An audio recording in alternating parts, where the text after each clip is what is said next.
Well, hello all you House Bill 5 campus representatives. This video is just going to be a short reminder of how to access and start completing the House Bill 5 scoring rubric in Excel. So many of you are already documenting and keeping up with the binders, and several of you are already working within the spreadsheet. But if not, this is just going to be a quick reminder of the tool that we're going to utilize for scoring. On December 15th, we're going to discuss some of the data from our House Bill 5 binders at the principals meeting. So this video should help you out.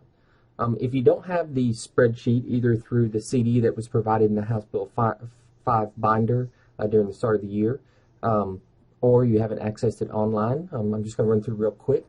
If you go to the curriculum website, go to the professional development on the menu bar, and the first option underneath there is the House Bill 5 community student engagement.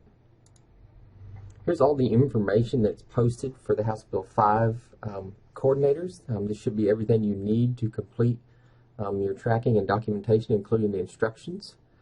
So you see here, as I scroll down to the bottom of the screen, I'm going to go and actually download the tracking document spreadsheet. When you click and download at the bottom left of the screen, that will come up. And you're going to see this Excel spreadsheet. Now, before you can begin editing this document itself on your computer or desktop, first thing you'll have to do is enable editing. So at the top of the screen, and it may ask you to do this twice. It has links that need to be updated. Enable content again there. And this should be the first screen that you see. Now you'll notice in this workbook we have several worksheets across the bottom. The workbook itself is locked, so there's a lot of cells you're not going to be able to type in. A lot of this first page, everything on here is automated. It generates this information automatically. So you won't have to do anything here to actually place the information here. This is all going to be generated from the worksheets of the 8 first categories along with your compliance worksheet. So again, if we look across the bottom at the different worksheets, the first one we're going to is the House Bill 5 planning document. Now here all you really have to do is go ahead and put your campus name,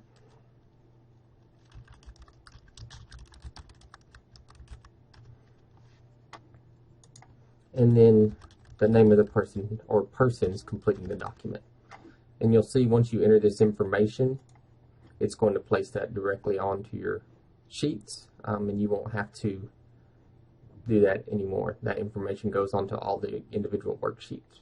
Now here you see that there's a worksheet for each of the 9 categories, and you're simply going to be tracking your events and scoring them within the appropriate worksheet. So all you have to do to score an event or keep track of an event, so if you did something, maybe your Meet the Parent or Meet the Teacher night, you're going to place that under community and parent involvement. All you have to do is type the name of the event. Optionally, if you want to, you can select from this drop-down menu on criteria. This menu comes from a list which is found on the final worksheet, categories and factors. This is also a good place to go if you need just some ideas on what can be placed under each category as you're going through and scoring and rating your campus. But this is where those lists for criteria are generated. By no means is this an all-inclusive list. If there's anything that needs to be added, you can simply go on and add that. Or if you don't choose a criteria, that's okay as well.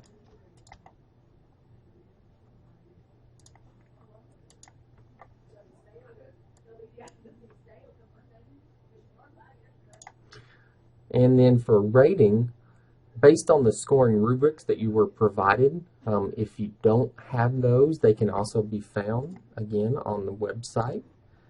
Here you see the instructions along with the scoring rubrics. So based on those scoring rubrics, you're going to rate each of the individual categories. So here we had for community and parent involvement, we have parent involvement, community involvement, communication, and participation or attendance. You do the rating for each one of these categories. It's not going to be perfect within the criteria, so use your best judgment here. So as you're going through and you begin to rate those individual categories, what you'll see is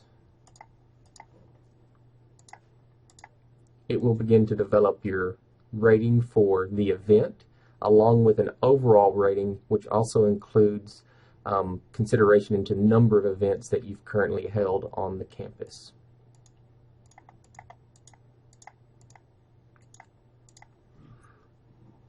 With that information, what we're going to ask for this principal meeting is that you simply provide an overall rating for each one of the first initial 8 categories. We won't worry about compliance at this time.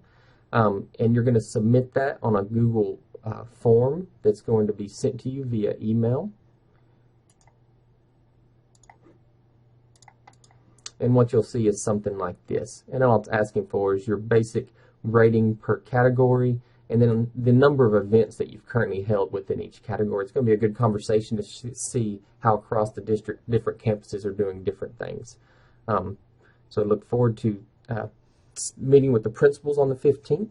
If you have any questions, please don't hesitate to contact me, Patrick Upmore, patrick.upmore, UPTMORE, at wacoisd.org.